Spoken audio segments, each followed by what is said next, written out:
미국채 금리 보면 작년 10월 달에 5% 찍었었죠. 최근에 4%대에서 4.5 막 하다가 이 저점을 막 깨고 있어요. 이번에 금리 인하가 10년물 국채 금리 하락과 함께 동반되고 환율이 킹달러가 약간 약해지는 그런 흐름이 오면 올해 11월 달 대통령 선거가 끝나고 나면 이번에도 펄을 찌르는 상승이 내년 상반기에 온다.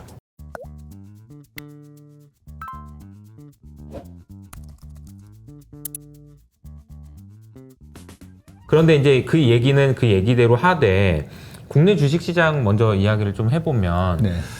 최근에 분위기가 너무 안 좋아요. 그래서 네. 이제 어제 이제 8월 초에도 여러 가지 이야기가 나오고 했는데 국내 주식시장은 요즘 좀 어떻게 봐야 될까요? 크게 이 세 가지 원인이 있다라고 보시면 되고요.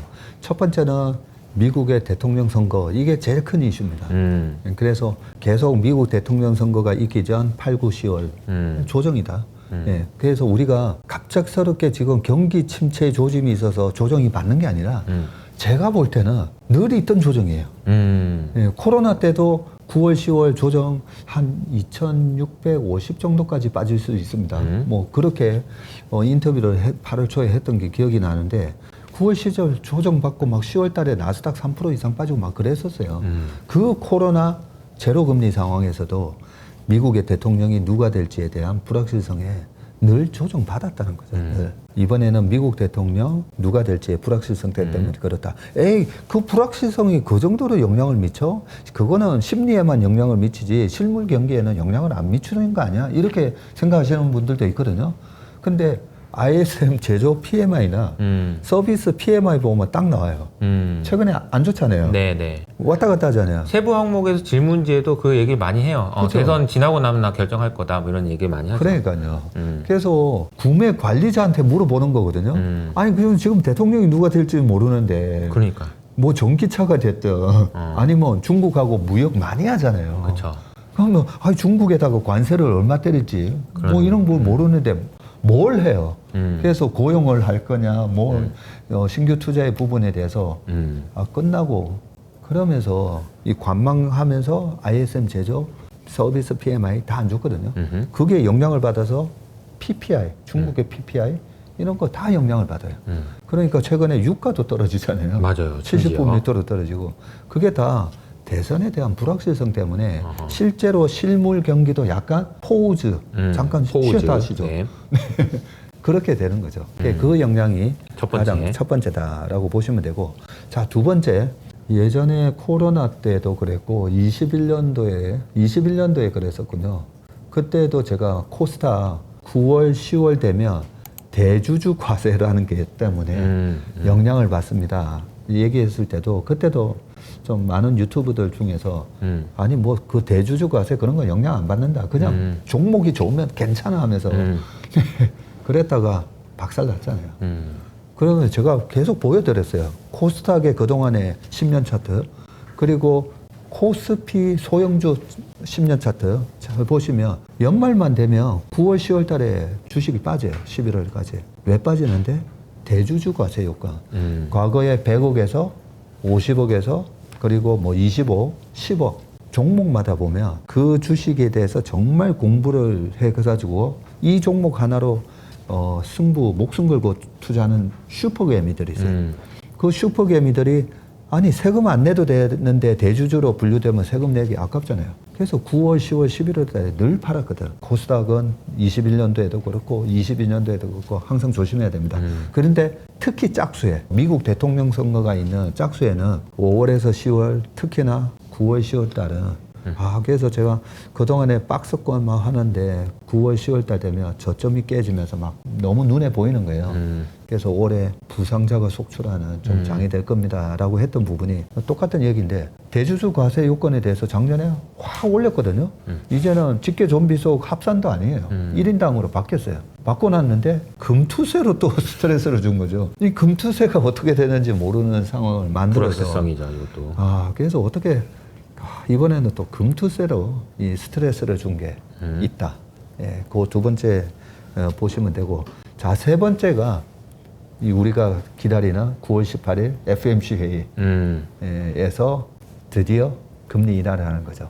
자, 금리 인하를 하는데 와, 그동안에 금리 인상을 했다가 드디어 이제 피벗이 시작된 거죠. 바뀝니다. 바뀌는데 그동안에 25년 동안의 주식시장의 역사를 봤더니 금리 인하만 하면 그 다음에 반드시 하드랜딩이 왔어요. 하드랜딩이 왔기 때문에 금리 인하하면 무조건 도망쳐. 그래서 최근에 9월 18일 금리 인하를 앞두고 한 달 반 동안 실제 청산이 많이 이루어졌어요. 네. 헤지펀드들의 넷 익스포저라고 그러죠. 헤지펀드들이 롱하고 숏을 잡았을 때 주식에 대한 넷 익스포저가 최근에 절반 줄었더라고요. 많이 줄었어요. 헤지펀드들은 퀀트를 많이 하다 보니까 9월, 10월 정도 되면 시장이 조정을 받고 뭐 이런 것들로 인해서 금리 거기다가 이제 금리 인하를 하면 하드랜딩 오니까 야 포지션 줄여 했던 거죠. 그래서 이 금리 인하도 상당히 시장 약세에 큰 영향을 줬다. 그러면 아무래도 어떤 포지션을 줄일까요? 공격수를 줄이고 수비수를 이제 채우는 거거든요. 그걸 우리가 디펜시브 스톡이라 해서 방어주. 그렇죠. 미국 주식 한번 보세요. 최근에 22년 초에도 월마트, 코카콜라, P&G 이런 록히드 마틴 이런 여러 가지 방어주들을 사고 성장주 날리고 그게 최근에 또 일어나면서 그동안 시장을 주도했던 반도체가 확 엔비디아가 140에서 갑자기 100불로 확 예, 이런 현상이 일어났던 게 다 첫 금리 인하에는 도망쳐야 되는 거 아니야? 예, 이 논리 때문에 그렇고 최근에는 또 장단기 금리로도 얘기 많이 해요.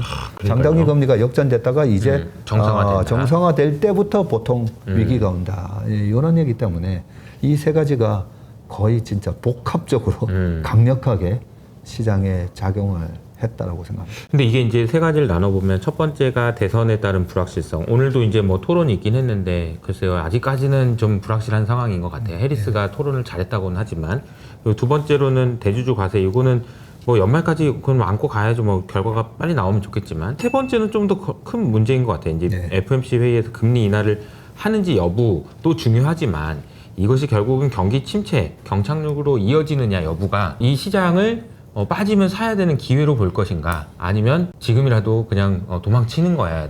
이게 이제 판단이거든요. 이거는 어떻게 봐야 될까요? 그 부분에 대해서 참 공부를 많이를 했습니다. 왜냐하면 22년도에 첫 금리 인상을 했던 3월 달에 25bp 인상을 할 때 제가 금리 인상이 시작되면 오히려 주식 더 사야 돼. 사는 거 맞다. 네, 그래서 22년 1, 2, 3월 달에 조정이 확 있었고 금리 인하하고 자 이제는 오히려 지릅니다. 질러야 됩니다. 그래서 3, 4월 달에 올라가다가 5월 달에 50bp를 인상하네?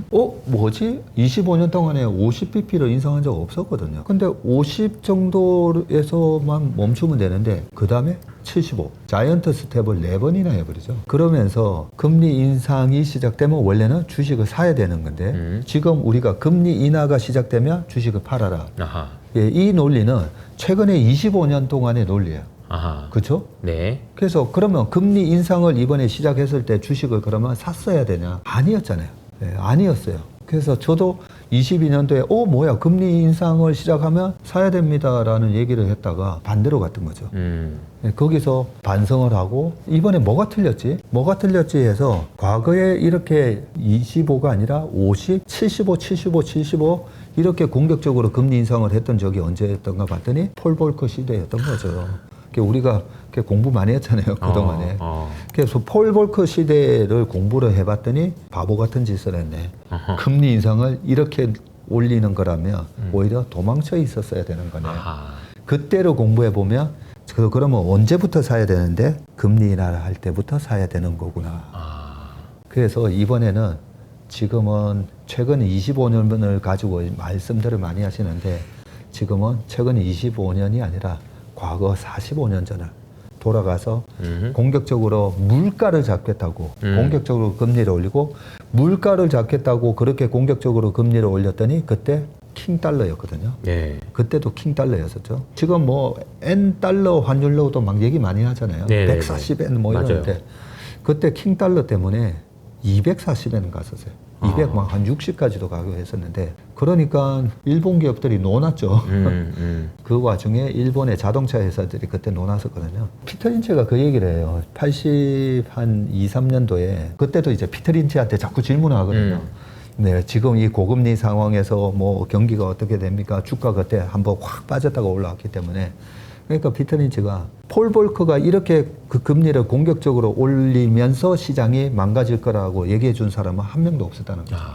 그러면서 이제 80년에 리세션 한번 오고 81년 말부터 82년에 두 번째 리세션이 왔었잖아요. 그런 상황에서 주가가 고점 대비 한 28% 빠지거든요.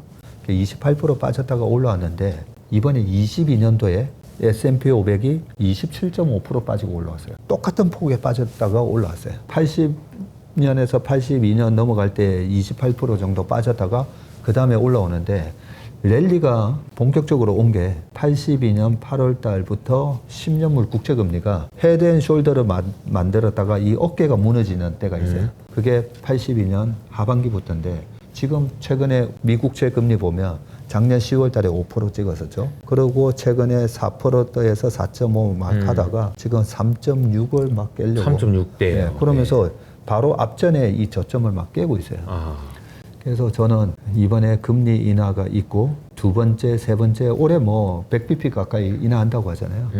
금리 인하가 10년물 국채 금리 하락과 함께 동반되고 환율이 킹달러가 약간 약해지는 그런 흐름이 오면 올해 11월 달 대통령 선거가 끝나고 나면 이번에도 허를 찌르는 상승이 내년 상반기에 온다.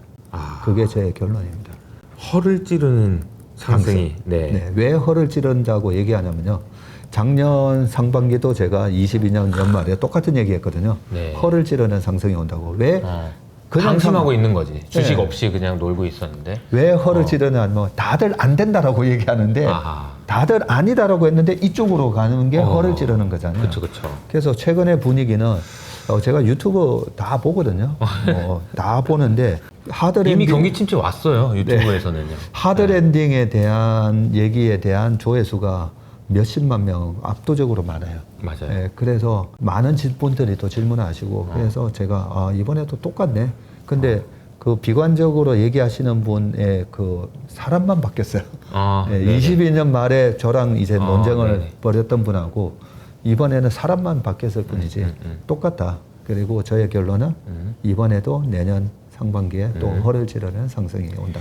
조금만 더 질문 드리면 사실은 이제 말씀하신 대로 원래는 금리 인상할 때 경기가 좋은 거니까 주식 사야 되는데 이게 25가 아니고 50, 75 이런 식으로 했었던 이유는 연준이 우왕좌왕한 거잖아요. 그러니까 이제 신뢰를 못 줬던 거죠. 그러니까 이제 인플레가 일시적이야 그랬는데 아니었던 거고요.